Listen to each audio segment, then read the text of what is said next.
본문 에베소 3장에서 하나님께서 내게 은혜의 축복을 주셨고 나를 복음의 일꾼으로 삼아주셨다, 이렇게 말씀하고 있습니다.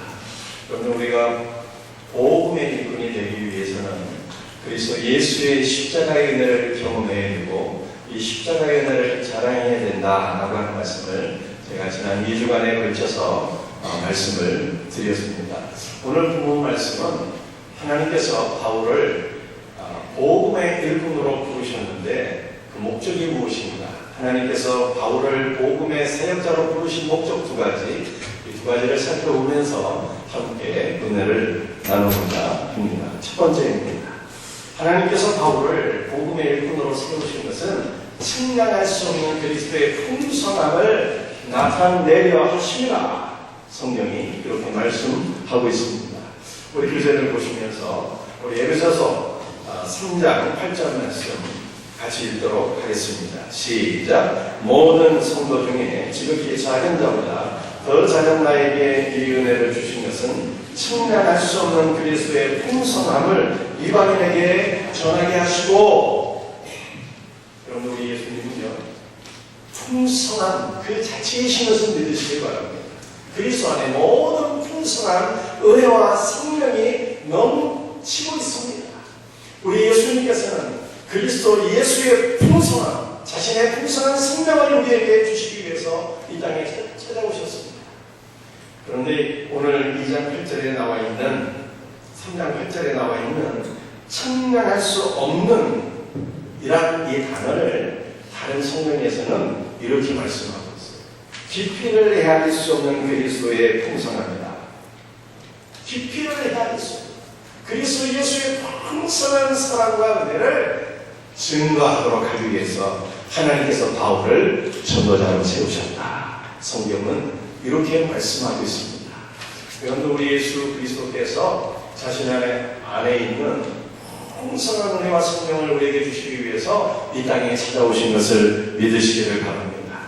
요한복음 1장 14절 말씀을 보게 되면 말씀이 육신이 되어 우리 가운데 거하시매, 풍성한 은혜와 생명을 주시기 위해서 말씀이신 하나님께서 인간의 육신을 입으시고 이 땅에 찾아오셔서 우리 가운데 거하셨다, 이렇게 말씀을 하고 있습니다. 여러분 예수님께서 인간의 육신을 입으시고 이 땅에 거하셨습니다. 거하셨다라고 하는 것이 무슨 말씀일까요? 우리 예수님께서 참 장과 우리 예수님께서 참된 성령이 되어주셨다라고 하는 의미예요. 그래서 우리는 이 구약성경에 나타난 성령 안에 있는 모든 풍성한 은혜와 생명을 어디서 누리게 되는 것입니까? 예수 그리스도 안에서, 참된 성령이신 예수 그리스도 안에서 성전의 모든 풍성한 은혜와 생명을 우리는 누리게 되는 것입니다. 이스라엘 백성들은 죄를 짓게 되면 어린 양 한 마리를 끌고 와서 제단에 피를 흘리고 그 피로서 죄를 사함받게 되었어요. 그런데 이것은 다 모형이었고요. 참된 성전, 참된 어린 양이 있었는데 그 어린 양이 누구라고요? 예수님. 그래서 이 어린 양 예수께서 피 흘려 죽으심으로 말미암아 우리 모든 죄가 다 사함받게 되는, 성전의 모든 것을 우리는 예수 그리스도 안에서 경험하게 됩니다. 예수님은 성전 안에 생명의 떡도 되시고 제사장들이 먹는 진설병 생명의 떡도 되시고요. 우리 예수님은요 지성소 안에 속죄소도 되시고요. 그래서 속죄소가 되시는 예수 그리스도 안에서 우리의 모든 죄가 사함받게 되는 것입니다. 할렐루야. 여러분들, 그런데 예수님께서 육신이 되어 이 땅에 찾아오신 것은 단순히 우리의 죄만 용서해 주시기 위해서 찾아오신 것이 아닙니다. 너무나도 놀라운 이 말씀들이 있습니다. 예수님께서 육신이 되어 우리 가운데 찾아오신 그 이유를 바울은 로마서 8장 3절에서 이렇게 말씀하고 있습니다. 제가 한번 읽어드리겠습니다. 율법이 육신으로 말미암아 연약하게 할 수 없는 그것을 하나님은 하시나니, 여러분들 율법은요 연약해서 할 수 없는 것인데 뭘 할 수 없을까? 우리를 구원하고 우리를 의롭다 하고 우리를 거룩하게 하는 그 놀라운 생명의 역사들을 율법은 할 수가 없어요. 그래서 하나님께서 우리를 구원하고 우리를 거룩하게 하시려고 무엇을 하셨을까요? 아들을 보내주셨대요. 아들을.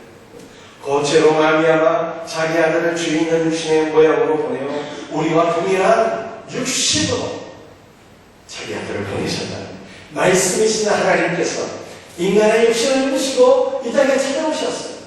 예수님께서 육신을 입으시고 이 땅에 오신 날과 어떠한 놀라운 일들이 있게 되었을까요? 육신의 죄를 정하셨대요. 여러분들, 육신의 죄를 정하셨다는 것은 무슨 뜻입니까? 저와 여러분들은 죄 가운데 태어났어요. 우리가 얼마나 죄를 짓고 살고 있잖아요. 우리의 죄가 얼마나 많은지 머리털보다 더 많은 죄라고 성경이 말씀하고 있어요. 그런데 이 모든 죄를 예수님께서 담당하시고 돌아가셨다는 말씀이 아니에요. 이 로마서 8장 3절에 육신의 죄를 당하셨다고 하는 것이 그 죄가 복수라면 우리 예수님께서 우리의 많은 일을 짊어지시고 돌아가셨다고 하는 그런 의미가 되겠는데, 이 죄를요, 로마서 8장 3절에 나와 있는 육신의 죄를 정하셨다 해서 그 죄가 단수로 되어 있어요. 이것은 무슨 뜻인가 하면, 여러분, 우리 안에는 다 막힙니다. 그런데 우리 예수님께서 우리 안에 있는 죄, 우리 안에 있는 마귀를 뽑으셔서 이 마귀를 당신의 육신 안에 담으시고 십자가에 못 박혀 죽으시고, 예수님께서 그 죄의 사탄을 정죄하시고 심판을 선언하셨다라고 하는 말씀. 그 결과 우리에게 무슨 일이 일어나게 되었을까요? 여러분들, 우리 인간은요, 얼마나 연약한 존재인지 몰라요. 그래서 바울이 인간의 연약함을 이렇게 표현했어요. 인간이 얼마나 연약한지. 인간은 자신이 원하는 것을 나가지 못하고 도리어 원치 못하는 것을 당하는 존재다. 이렇게 말씀합니다. 여러분, 왜 인간이 자기가 원하는 것을 나가지 못하고 원치 않는 죄만 늘 짓고 살게 될까요? 인간 안에 사탄이 있어서 사탄이 인간의 영혼을 사고 나가서 자기가 원하는 대로 끌고 가고 있기 때문에 인간은 죄의 노예로서, 사탄의 노예로서 살 수밖에 없는 비참한 운명이 되었다는 거예요. 그런데 예수님께서 인간의 육신을 입고 이 땅에 오신 이 사건은 얼마나 놀라운 사건인지, 우리 안에 있는 사탄을 다 뽑으셔서 당신의 육체 안에 담으시고, 예수님께서 십자가에 달려 돌아가실 때 사탄을 십자가에 못 박으시고 사탄을 향해서 정죄의 심판을 하셨다는 거예요. 그러므로 이제 신자는 어떠한 존재가 되었을까요? 사탄의 노예에서 벗어나서, 여러분, 우리는 자유함을 얻게 되었고, 우리는 새로운 존재, 주 예수를 위하여 살 수 있는 새로운 하나님의 자녀가 된 것을 믿으시길 바랍니다. 여러분, 이것을 믿는 것이 믿음이에요. 잘 안 믿어지는데요. 제가 제 자신을 보니까 아직도 매일 쓰러지고 넘어지고 자빠지고 죄 짓고 이렇게 살고 있는데, 정말 내 안에 있는 죄를 사탄에 다 뽑으셔서 십자가로 박으시고 나를 사탄의 노예에서 자유케 하셨고 나를 새로운 존재가 되게 하셨고 나만의 새로운 삶을 살게 하셨다는 것이 도대체 믿어지지가 않습니다. 이렇게 고백할 수가 있어요. 그런데 바울이 로마서 6장 11절에서 뭐라고 말씀하셨습니까? 너희가 이제는 죄에 대해서는 죽고 그리스도 예수 안에서는 살아있는 자로 여길지어다, 이렇게 말씀하고 있어요. 여기래요.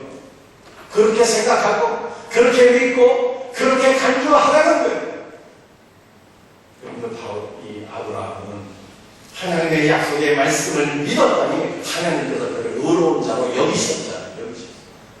여러분들, 여기에 은혜가 있어요. 하나님께서 우리를 의로운 존재로 여겨주신 같이 우리도 하나님의 말씀을 여겨야 되는 거예요. 예수께서 내 안에 있는 원수마귀 사탄을 다 십자가에 못 박으셔서 정죄의 선을 하셨기 때문에, 사탄의 세력을 꺾으셨기 때문에 나는 이제는 새로운 존재가 되었습니다. 내 안에 있는 사탄은 다 쫓겨나갔습니다. 나는 이제 새로운 하나님의 아들이 되었고 딸이 되었고 예수 그리스도 안에서 새로운 삶을 살게 되었습니다. 여러분들, 여기며 살 수 있는 내가 있기를 주 예수 이름으로 축복합니다. 여기는 자에게는 여기는 대로 됩니다. 여러분, 우리의 육신은 얼마나 열악한지 몰라요. 그런데 우리 예수님께서 인간의 육신을 입고 이 땅에 오신 것은 우리 육신의 열악함을 종식시키기 위해서 오셨어요. 그런데 제가 교회를 개척할 때만 해도 제가 참 파릇파릇했습니다. 35살 12월 달에 제가 교회를 개척했는데 97년 12월 달이었어요. 그때 사실 고백되면 참 괜찮아요. 그런데 벌써 시간이 20년이 쉽지 않은 말씀입니다. 이제 거울 보고 계시죠. 제가 얼마 전에 시골에 있는 우리 누나에게 갔는데 말씀이죠. 우리 누나가 차에서 딱 내리는 저의 모습 보고 깜짝 놀랐다는 거예요. 왜 깜짝 놀랐을까요? 이 목사가 차에서 내리는데 아버지가 내리는 줄 알았나?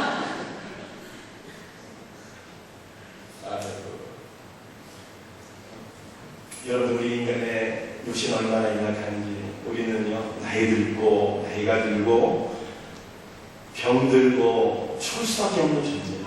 근데 우리가 죽으면 어떻게 되는 것일까요? 우리가 죽으면요, 죽는 것으로 살아나는 것이 아닙니다. 믿지 않는 자들에게는 영원한 죽음이, 지옥의 심판이 기다리고 있다고 성경에 말씀하고 있잖아요. 그런데 예수님께서 이 땅에 오셔서 육신을 입고 오셔서 십자가에 못 박혀 죽으신 것은요, 우리 육신의 연약함을 종식시키기 위함이야. 그래서 예수 믿는 자들에게는 영원한 죽음이 있을까요, 없을까요? 지옥의 형벌, 영원한 죽음이 없는 것을 믿으시기를 바랍니다. 여러분, 예수님께서 죽으시고 부활하셨는데요, 부활하신 예수 그리스도의 몸은 어떤 몸일까요? 영광의 몸이었고요, 불멸의 몸이었고 죽지 않은 몸이었어요. 예수님께서 불멸의 몸으로, 죽지 않는 몸으로, 영생의 몸으로 부활하신 것처럼 예수 그리스도 안에 있는 세계는 이제는 영원한 죽음이 없고 영원한 생명이 있는 것을 믿으셔야 됩니다. 또 우리 예수님께서는요, 새로운 몸으로 부활하셨어요. 죽지 않는, 병들지 않는 새로운 몸으로 부활하셨어요. 만약 우리가 예수를 믿어서 영원히 산다고 하는데 꼬부랑 할머니, 꼬부랑 할아버지로 이 병든 몸으로 영원히 산다면 이것이 어떻게 복이 되겠습니까? 예수님께서 새로운 몸으로 부활하셔서 우리도 젊고 건강한 몸으로, 새로운 몸으로 예수 그리스도 안에서 영원한 생명을 누리게 되는 것입니다. 예수님께서 이 놀라운 은혜를 주시기 위해서 내 안에 있는 사탄을 뽑으시고 나로 하여금 새로운 존재, 새로운 삶을 살게 하시고 나의 영원한 죽음을 끝내시고 내 육신의 연약함을 중시시키기 위해서 우리 예수님은 인간의 육신을 입고 이 땅에 오신 거예요. 할렐루야. 그러니 그리스도 예수의 은혜는 참여할 수가 없어요. 그 깊이를 헤아릴 수가 없는 은혜입니다. 이 놀라운 은혜를 주시기 위해서 우리 예수님 오셨는데요, 우리는 참여할 수 없는 그리스도 예수의 은혜를 증거할 때 참여할 수 없는 하나님의 역사들이 나타나게 됩니다.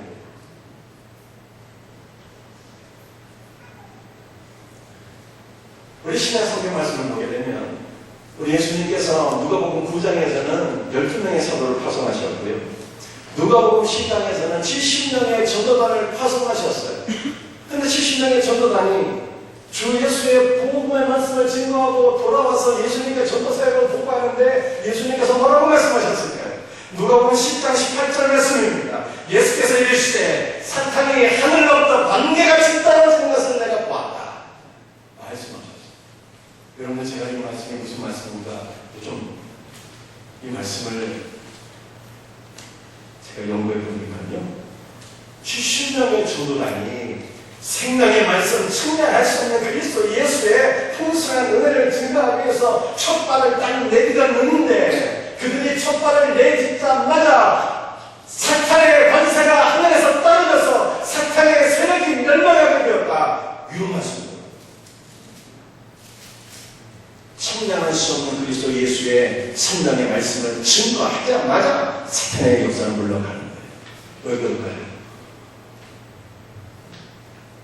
70명의 전도단이 첫 발을 내딛자마자 하나님의 놀라운 역사가 나타나게 됐는데 그것은 주 예수께서 그들 가운데 함께 하셨습니다. 그들이 증거하는 말씀이 생명의 말씀이었기 때문에 그런 것입니다. 사랑하는 성도들이, 여러분들이 이번 주에 다 각기 고향으로 또 우리 가족으로 돌아가실 때 주 예수와 함께 돌아가신 거예요. 주 예수의 말씀을 증거하기 위해서 여러분들이 나가게 될 때 여러분의 가정의 역사는, 사탄의 권세는 떨어지고 멸망하게 될 것을 믿으시길 바랍니다. 출애굽기 15장 27절 말씀을 보니까 이스라엘 백성들이 출애굽한 이후에 엘림이라고 하는 곳에 도착하게 되었는데요, 그 엘림에 이르고 보니까 물새 12이 있었고요, 종로나무가 79그루가 있었습니다. 물새 12는 12사도를 상징하는 것이고요. 종려나무 70그루는 70명의 전도단을 상징하는 거예요. 그런데 사랑하는 성도들이 여기 성지순례 한번 가보셔야 되는데요. 여러분들 광야를 가보게 되면 샘물이 있어요. 근데 광야의 샘물이랑 너무너무 이 진기한 거예요. 광야의 샘물은 샘물, 생명 그 자체입니다. 그래서 성경은요, 12샘물, 12사도가 생명이었다는 거예요. 아니, 12사도가 왜 생명이었을까요?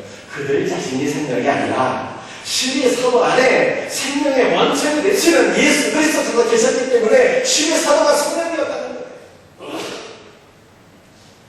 사랑하는 성도들이요, 저와 여러분 안에도 누가 계십니까? 생명의 원천이 되시는 예수께서 계시잖아요. 생명의 원천, 생명의 원천이 되신 예수께서 계시기 때문에 예수를 믿는 성도는 12사도만 아니라 우리 모두가 여러분들 생명인 거예요.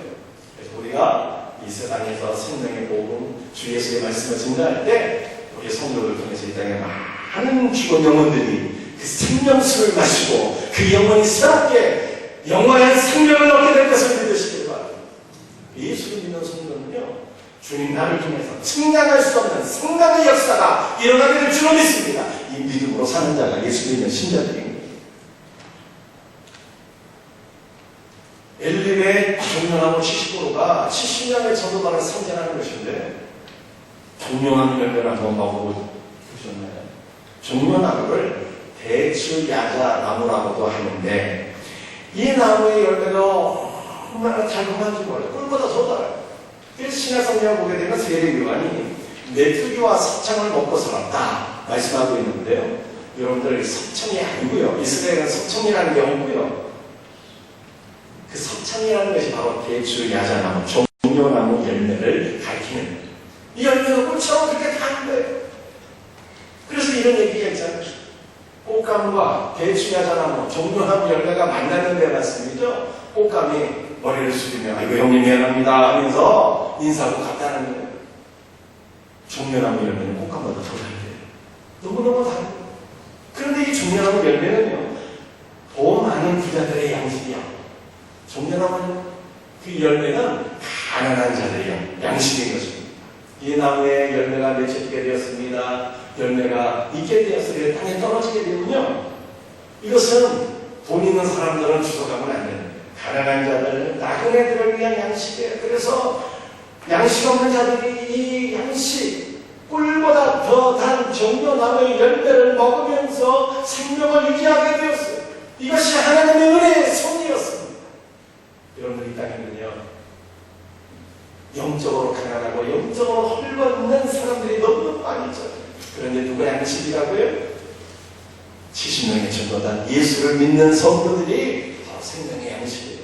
아니, 우리가 무슨 생명의 양식일까요? 참된 생명의 양식 되시는 예수님께서 내 안에 계시네. 여러분, 우리를 통해서 생명의 양식 주 예수의 복음이 증거되어서 성도 한 명 한 명이 다 생명의 양식으로 이 땅에서 하나님 앞에 쓰임받게 되는 것을 믿으시기를 바랍니다.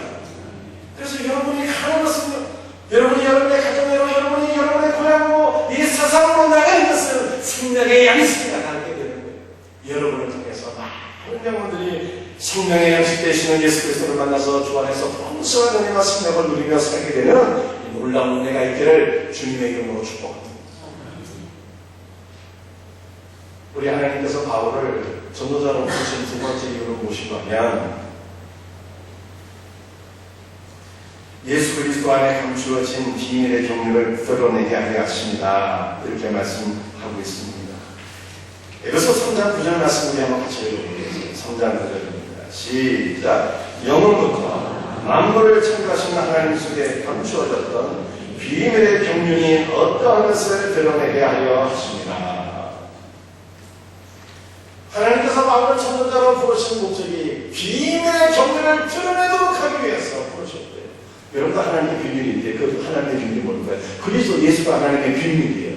그렇다면 비밀의 경륜은 무엇입니까? 비밀의 경륜, 여러분들, 비밀의 경륜이라는 것은요, 하나님께서 그리스도를 통하여서 이 땅을 통치하시는 하나님의 지혜를 가리키는 거예요. 하나님께서 그리스도 안에서 그리스도를 통하여 이 땅을 통치하시는데, 그 이 땅을 통치하시는 하나님을 지으라는 것은 구체적으로 무엇을 가리키는 것입니까? 이 하나님의 이 지혜를 가리켜서 에베소 1장 10절이 이렇게 말씀하고 있습니다. 우리 한번 같이 교재를 보시면서 한 목소리로 크게 함께 읽도록 합니다. 시작. 하늘에 있는 것이나 땅에 있는 것이 다 그리스도 안에서 통일되게 하려 하십니다. 그런데 이 말씀 너무너무 중요한 말씀인데요. 주님께서 들을 수 있는 마음과 귀를 열어주셔서 말씀을 잘 듣고 깨닫고 온전한 믿음의 사람으로 세워지기를 주 예수 이름으로 축복합니다. 하늘에 있는 것이나 땅에 있는 것이 모든 만물을 가르치는 거예요. 모든 만민을 가르치는 거예요. 하늘에 있는 것이나 땅에 있는 것이나 모든 것이 그리스도 안에서 통일되게 하려 하십니다. 통일된다는 것을 한글 성경은 100번 보듯이 알 수가 없어요. 통일된다는 것이 무슨 뜻일까요? 모든 만물을, 모든 만민을 그리스도 안으로 불러 모으신다라고 하는 거죠. 그리스도 안으로 불러 모으신다. 이것이 하나님께서 이 땅을 통치하시는 하나님의 지혜인 것을 사도 바울이 깨닫게 되었어요. 그래서 골로새서 1장 말씀과 로마서 11장 말씀을 보게 되면 바울이 이런 얘기를 하게 됩니다. 주목해보세요. 우리 하나님께서 그리스도로 말미암아 이 땅을 창조하셨고 그리스도 예수를 위하여 이 땅을 창조하셨고 또한 만물이 그리스도 예수 안으로 돌아오게 하셨다. 이렇게 말씀합니다. 다시 한번 하나님께서 그리스도 예수를 통하여 이 땅을 창조하셨고 그리스도 예수를 위하여 이 땅을 모든 만물을 창조하셨고 이 모든 만물이 그리스도 예수 안으로 돌아오게 하셨다. 사랑하는 성도들이여, 우리 하나님께서 천지 만물을 창조하신 것을 믿으시길 바랍니다. 하나님께서 천지와 여러분도 창조하셨는데 이 땅에 하나님께서 창조하신 모든 영혼들이 죄를 위해서 타락하게 되었습니다. 인간의 타락에 대해서 이사야서 53장 6절이 이렇게 말씀하고 있습니다. 우리는 다 양 같아서 그렇게 하여 각기 제 길로 갈 거예요. 우리 예수님께서는 생명나무가 되시고요. 우리 예수님께서는 생명의 길이 되신 분인데요. 이 땅에 있는 모든 영혼들이 생명의 길이 되시는 예수 그리스도를 부인하고 예수 그리스도를 거절하고 예수 그리스도를 따라게 되었다는 거예요. 그런데 예수 그리스도를 부인하고 예수 그리스도를 거절하고 예수 그리스도를 따르는 이 모든 문제를 하나님께서 예수님에게 그 죄를 짊어지게 하시고 이 땅에 있는 모든 죄인들을 다시 그리스도 예수 안으로 돌아오게 하셨어요. 왜 돌아오게 하셨을까요? 그리스도 예수 안으로 돌아왔어요. 그리스도 예수와 더불어 연합되어지고 그리스도 예수로 충만해지게 하셨고 그리스도 예수 안에서 새로운 존재가 되게 하신 것이에요. 왜 예수 그리스도 안으로 돌아오게 하셨을까요? 예수님 안에 생명이 있고 예수님 안에서 우리는 새로운 존재가 되고 예수님 안에서 우리는 새로운 삶을 살게 되고 우리는 예수 그리스도 안에서 가장 행복한 존재가 될 수 있기 때문입니다. 여러분들 누가복음 말씀을 보게 되면요. 누가복음 10장 말씀인데요. 예수님께서 마리아와 마르다의 집으로 초대를 받으셔서 가셨어요. 그랬더니 마르다는 너무너무 감사해서 예수님을 잘 섬기기 위해서 여러 가지 많은 것들을 준비하게 되었어요. 그런데 가만히 보니까 자기 동생은 언니를 도와주지를 않는 거예요. 마리아는 그냥 예수님의 발치에서 앉아서 주님의 말씀을 듣기 바쁘고 이는 마르다 혼자 나가고 있는 거예요. 그 마르다의 마음이 좀 불편해지게 되었어요. 그래서 예수님께 이런 얘기를 했네요. 예수님, 내 동생으로 하여 나를 좀 도와주도록 그렇게 말씀해 주세요.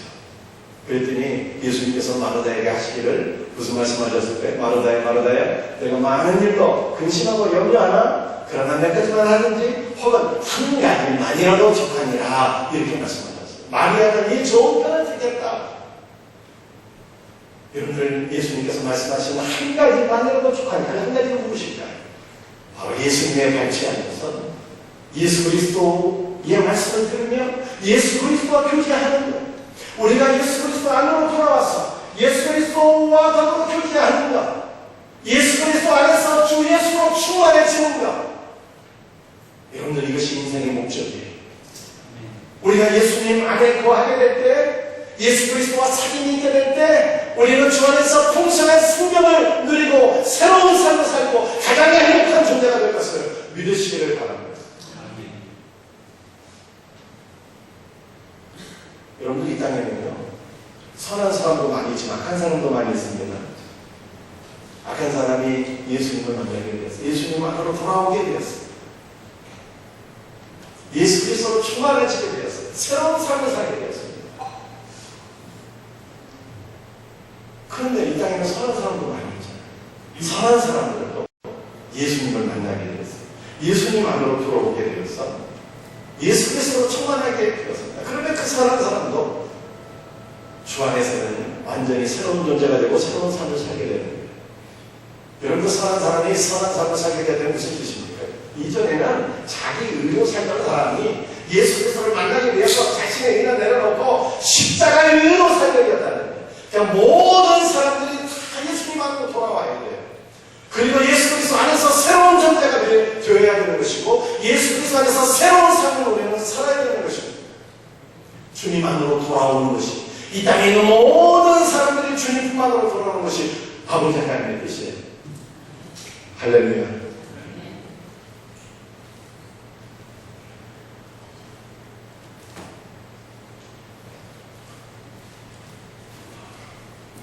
여러분들, 바울은 갈라디아서 2장 20절에서 이제 내가 육체 가운데 사는 것은 나를 사랑하사 나를 위하여 자기 자신을 풍성하게 능동처럼 부어주신 하나님의 아들을 믿음 안에서 살고 있다, 이렇게 말씀하고 있어요. 바울이 예수님 안으로 돌아와서 예수 그리스도로 충만한 삶을 살게 되었다. 그래서 바울을 통해서 주 예수의 삶이 나타나게 되었어요. 여러분, 우리가 어려서 지금 우리의 함이 얼마나 좋습니까?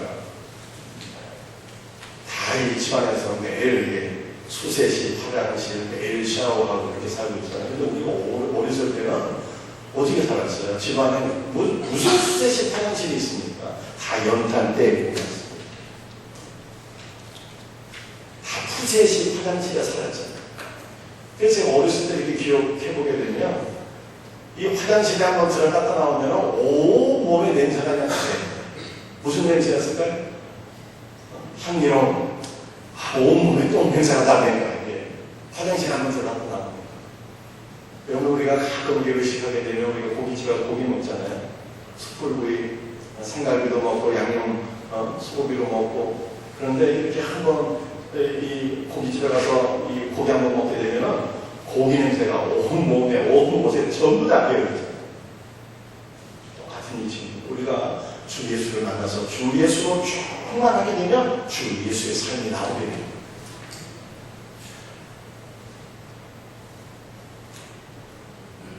여러분, 우리 예수 믿는 신자들은요, 정말 나오면서 정말 기도할 때입니다. 기도하셔야 돼요.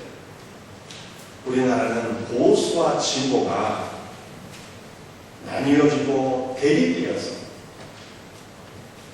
나라와 민족이 막 두동강으로 갈라지고 있어요. 망국의 길입니다. 예수 믿는 크리스찬은 보수주의가 되면 안 돼요. 예수를 믿는 크리스찬은요, 진보주의가 되면 안 됩니다. 크리스찬은요, 보수주의도 아니고 진보주의도 아니고 오직 복음주의가 돼요. 여러분들, 제가 지금 말씀드려요. 하나님의 진리가 뭐라고요?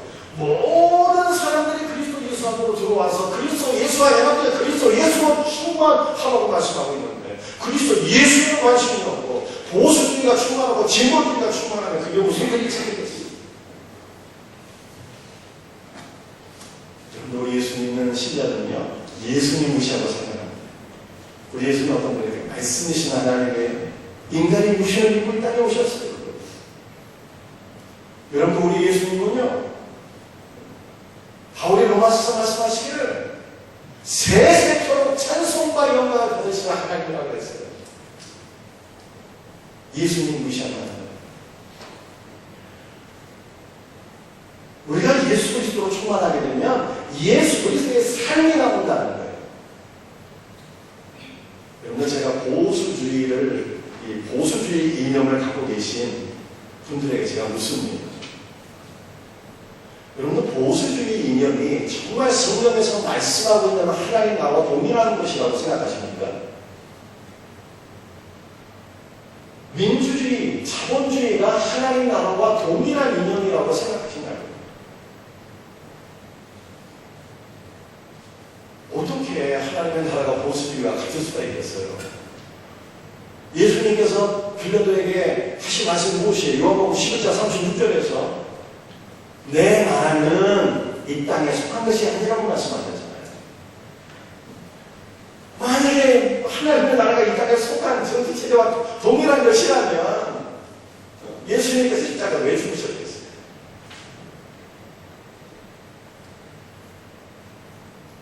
자, 그런데 이 보수주의가 하나님의 나라와 동일한 것이라고 우리 한번 간주하십시다. 그렇게 생각해 보시다. 그렇다면 보수주의자들은요, 어떠한 삶을 살아야 돼요?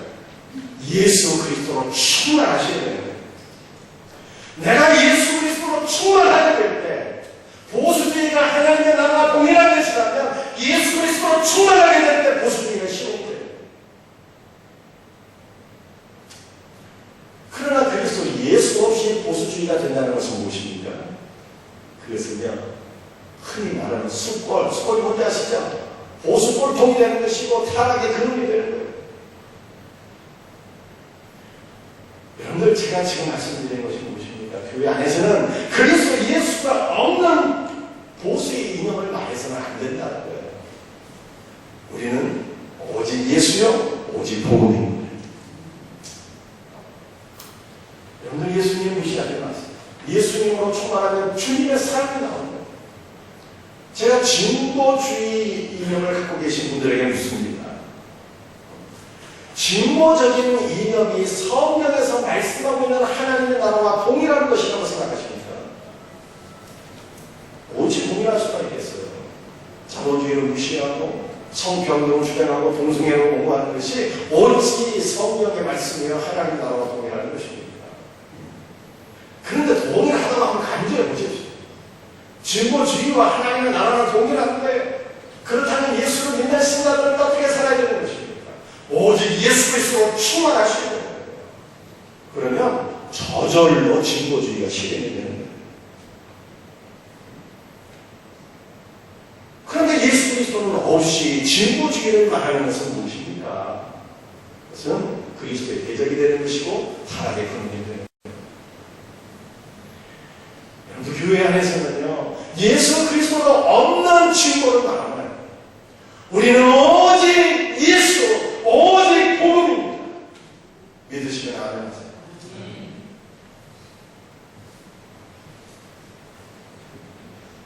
예수님 생명이에요. 예수님 능력이에요.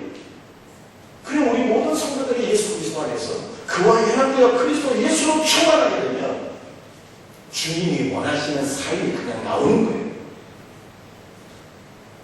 그런데 많은 사람들이 특별히 교회 안에서 그리스도 예수에 대해서는 관심이 없고 보수가 어쩌니 저쩌니 진보가 어쩌니 저쩌니 떠드는 것은요, 기독교를 위장한 다 가짜예요. 특별히 대표적인 사람, 한교총의 정광욱이라고 하는 사람, 대표적인 인물입니다.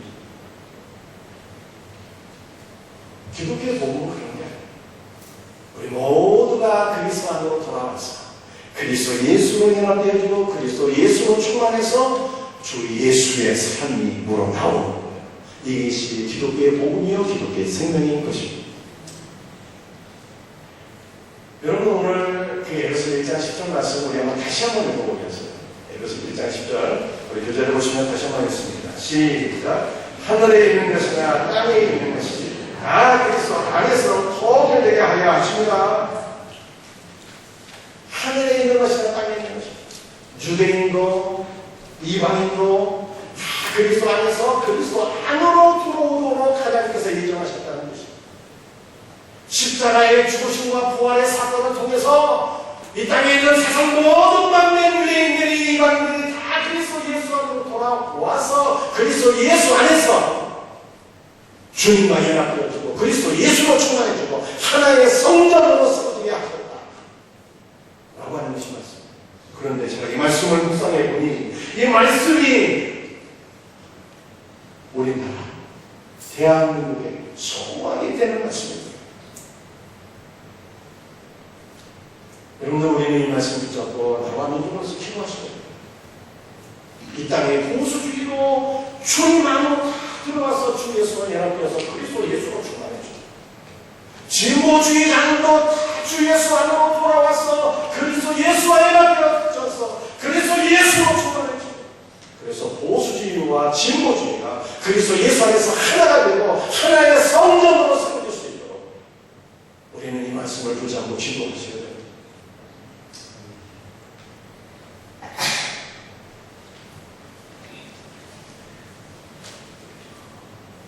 말씀을 마치도록 하겠습니다. 사랑하는 성도들, 오늘 이 말씀 나 개인에게 주시는 말씀이요, 우리 가정에 주시는 말씀이요, 우리 생명생 교회에 주시는 말씀이요, 우리 조국의 교회, 나라와 민족에 주시는 말씀이요. 모든 사람들이 다 그리스도 예수 안으로 돌아옵니다.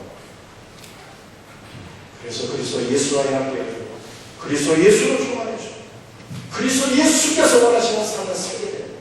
여러분, 오늘 에베소서 2장 말씀을 보게 되면 그리스도 예수 안으로 유대인과 이방인들이 다 돌아와서 하나의 성전으로 세워지는데 하나의 성전으로 세워지는 것이요 수동통제에서 오직 주님의 인하는. 그래서 예수님의 신자는 오직 예수, 오직 복음, 오직 은혜 있는 것입니다. 그리스도 안에서 이 놀라운 은혜를 부리면서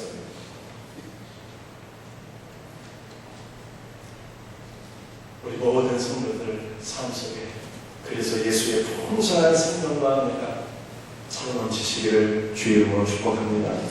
우리 나라와 민족이 그리스도 예수 안에서 하나로 연합되어지고 하나의 성령으로 세워져 나가는 복된 나라와 민족이 될 수 있도록 저와 여러분들이 이 말씀 붙잡고 기도할 수 있는, 이 말씀대로 이루어질 수 있는 나라가 될 수 있기를 주 예수의 이름으로 축복합니다.